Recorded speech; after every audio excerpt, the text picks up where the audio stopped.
Passing the torch. It's your Equestria now. Sunny didn't know how long it had been since she had been this tired. It wasn't like any pony sensible would blame her, of course. Going on an Equestria-spanning adventure to unite the 3 tribes of ponies tended to burn a lot of energy. Plus, there had been that whole transformation into an alicorn, something that she certainly never expected. And then the immediate cleanup in the aftermath of Sprout's attempt to start a war. In hindsight, maybe Hitch shouldn't have let him and his mother, who willingly took the punishment, off with just a few months of community service. But at least no pony would support him if he tried something that stupid again. At the moment, all Sunny wanted to do was lay down in her bed in the lighthouse, which had been easily enough to rebuild with the help of unicorn magic, and sleep. And it wasn't just physical exhaustion either. After watching the crystals fail twice, Sunny needed to relief cry herself to sleep at the thought that ponies wouldn't despise each other anymore. Another thing nagging at her mind was this. Remarkably, she'd never even considered what to do if her seemingly impossible dream of a united pony society ever actually came to be. Now that she was a fusion of all 3 tribes, did they all expect her to become some sort of leader? If they did, could she pull that off? Or would her incompetence lead to the 3 tribes hating each other again, ultimately making everything that she and her friends had suffered through pointless? Pulling a leg out from under her blanket, Sunny wiped sweat off of her forehead. She was catastrophizing, which wasn't going to help in any way. She and her friends had already done the hardest part, pushing through years of lies the tribes had told about each other. All they had to do now was keep it from happening again. So how hard could that be? Sighing to herself and hoping that she hadn't been jinxed by asking that last question, Sunny tucked in her wings and closed her eyes once more, slowly drifting off to sleep. Sunny Star Scout's eyes snapped open, like some pony had blasted an air horn into her ear. But there had been no noise that woke her up. Instead, it felt like some foreign power had taken control of her brain, forcing her to become aware again. But she wasn't sitting in her bed anymore, she was standing in some kind of ethereal plane, a seemingly endless landscape of blues and greens dotted with white stars. Even stranger, there didn't seem to be any solid ground, yet her hooves were definitely standing on something. Sunny looked around, finding nothing in the vast expanse. She couldn't recall how she got here, but for some reason the facts didn't bother her. She felt safe, but she couldn't explain why. She knew this location was magical, but in a way she'd never seen it before. She took a few steps forward, spreading her ethereal wings and flapping them, taking to the air to try and get to a vantage point. That effort proved to be in vain very quickly, however, as the entire area looked the same, and seemed to have no end. She settled back on the ground, feeling slightly annoyed. It's okay. I was weirded out by this place the first time too. Sunny whirled around on one hoof. She had been joined by a second alicorn, one with a bright lavender coat. Her cutie mark was an asymmetrical 6-pointed star that almost made Sunny jump. Twilight Sparkle? She ventured, her stomach filled with butterflies. She was staring at the pony who'd inspired her father, the pony whose figurine that she'd kept for so long. She was staring at her hero. That's me, replied the other alicorn. Hello, Sunny. I'm glad that you can make it here. Here? Where is here? What the heck is going on? Sunny's mouth couldn't regurgitate the questions that her brain was coming up with fast enough. Twilight didn't respond right away, instead turning around and beckoning with one hoof, inviting Sunny to follow her. With no other course of action, Sunny obeyed, and the 2 alicorns trotted across the landscape. This is a special plane of existence where ponies come as they ascend to alicornhood, Twilight said as they walked. I came to this place when I became the Princess of Friendship. Several others came here at their time. We weren't able to bring you here immediately due to the need for magic to build up once more, but we were able to make the transfer while you were asleep. Wait, we? asked Sunny, latching onto that particular word. She heard the clopping of more hooves around her, and she turned from side to side, seeing that they were joined by more alicorns. The shining white Celestia, once the avatar of the sun. The star-maned Luna, the embodiment of the moon. The compassionate Cadence, master of love across Equestria. And her daughter Flurryheart, bringer of hope to ponies everywhere. They all gave Sunny gentle smiles as they looked down at her, and she felt no fear. We've never seen an Earth pony achieve alicorn status before, said Celestia. Congratulations, Sunny Star Scout. You should be proud of what you have achieved. Well, I am, Sunny replied, blushing a little, being complimented by some pony who might have been once considered a god. But what exactly have I achieved? See for yourself, answered Luna, gesturing around them with one hoof. Sunny glanced around, discovering yet another new feature of this strange location. They were surrounded by screens, though apparently they didn't need a TV or anything, which played images of Sunny's life and her recent adventure. Sunny listening eagerly to her father's tales of a united Equestria, Sunny freeing Izzy from the unicorn entrapment device, Sunny and Izzy meeting Zip for the first time, and then all 5 friends joining together in Izzy's house to plan how they would restore magic. A pony can become an alicorn when they achieve their ultimate purpose. Twilight continued. And by uniting the tribes, you achieved yours. Only certain ponies have the potential to become alicorns. Don't get the wrong idea, this wasn't predestined or anything. You earned your horn and wings. And that's why the crystals transformed you. Sunny was reminded of another question. Where did the crystals come from? She asked. How do they fit into this? The crystals were created by us before we departed from this plane of existence, said Twilight. They were intended to represent the unity between the three tribes, reminding ponies of how important the magic of friendship was. They were also responsible for keeping the flow of magic going in Equestria.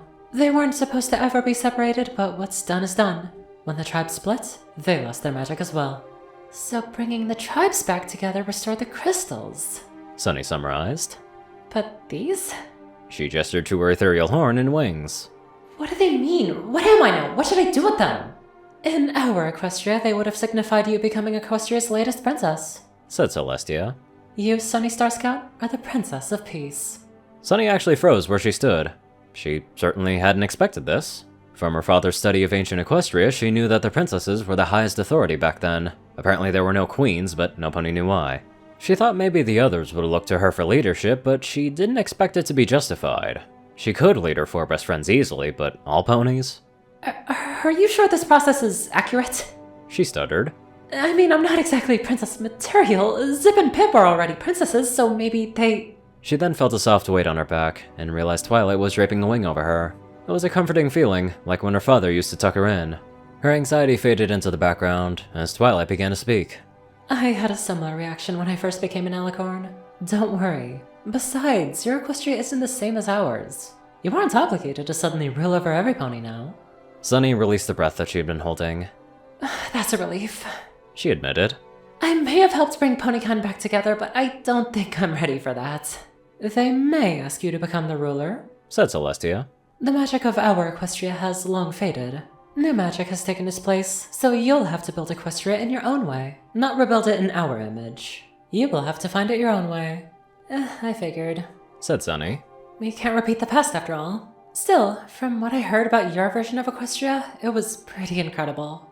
Oh, incredible isn't the word I would use, came a haughty male voice. More like horrifyingly boring, or borifying. Is that a word? Sunny looked over her head to see a long, snaking form flying over her head. The creature above her was easily the strangest thing that she'd ever seen. It had the head of a goat, mismatched horn and wings, a lion's paw, an eagle talon, a bull hoof, a reptilian foot, and a dragon-like red tail. Are you... Discord? She asked, nervous. The legendary spirit of chaos? The one and only, snarked the Draconiquus. How does it feel to be the most powerful pony in all of Equestria, Sunny Star Scout? That thought made Sunny's heart skip a few beats. Discord, Twilight groaned. We talked about this. She is going to be part of the next generation of Harmony. We don't want to freak her out. Oh, Twilight, you are no fun, complained Discord. Even after all these millennia. Don't worry about him, insisted Celestia. He just likes to mess with others. He may not be an alicorn, but some rules don't exactly apply to him. Sunny calmed down a little, and then another question suddenly popped into her mind. Wait, I read in my dad's research that alicorns were immortal. If that's the case, then why did you leave every pony? And why didn't you find more ponies who could ascend? That's one of the times where the truth got lost in the sands of time, replied Twilight. Alicorns aren't truly immortal. We just have very long lifespans. Celestia and Luna had even longer ones due to their connections to the sun and moon. Before they passed, they used all of their magic to ensure the celestial bodies would move on their own. She looked off into the distance, as if reminiscing of her long-lost memories. As for your second question, Equestria was changing. The old ways, the ways of royalty, they were fading. I thought perhaps Equestria didn't need alicorns anymore, so I helped forge the 3 crystals to keep magic flowing and stepped down from the throne. But after I passed, things got worse, and without the magic of friendship between the 3 tribes, the crystals lost power. We were unable to interfere from this plane of existence. Sunny nodded sadly. I understand. Still, I wish I could have met you and your friends, the Guardians of Harmony, while you were alive. She glanced around at the other alicorns. So, is this where you tell me everything I need to know about being an alicorn? I mean, in my time. This is unprecedented. There's no magic formula as to how to do things, Sunny, said Flurryheart. However, we've got something that may help. It'll hold a special significance to you, too. All 5 alicorns lit up their horns, and as the various colored magical auras gathered together, a sphere began to form above them. Inside the sphere, a rectangular shape appeared, before dropping downwards all of a sudden. Sunny barely managed to light up her horn to catch the book. Taking a look at the cover, she gasped. The cover had an image of a golden horseshoe on it, with a familiar asymmetrical 6-pointed star in the center. This is... She breathed. The friendship journal my friends and I wrote, Said Twilight. I'm sure that it will assist you in restoring friendship to Equestria. Sunny didn't know what to say. Her father would have done anything to get his hooves on this journal, and now she was holding a copy in her own. This wasn't a dream come true, this was beyond a dream come true. Thank you.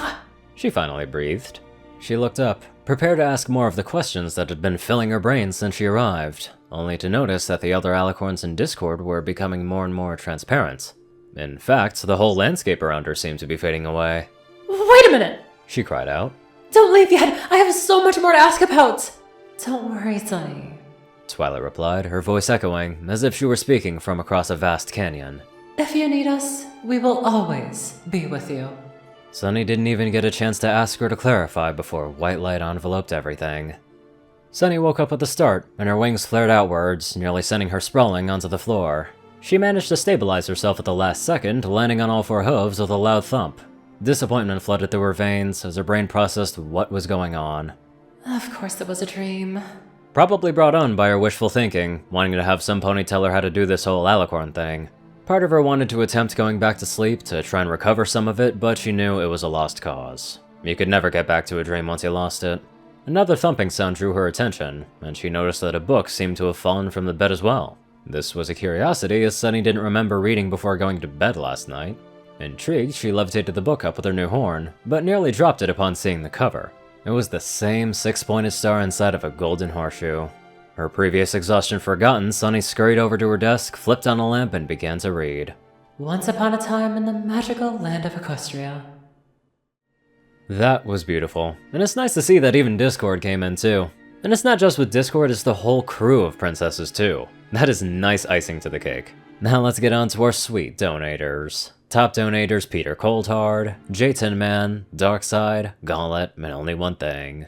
Zar630, Rayden, Narwhals, Blackmoonheart, Pastel Skies, Austin Roland, Crazy Killer 557, Stu Hex, Will, Omicron Lyrae, Chris, Daspel, Delta Omega, Jack Hedge, RuneScythe 9852, Madman Stan, Leslie Perkett, Drake Lovedragon, Hunter Norman, Stephen Bingham, LineGuy 12, Sorcerer Constantine, Hud Zaza, and many more amazing people. Thank you all so much for watching this video and live life to the fullest.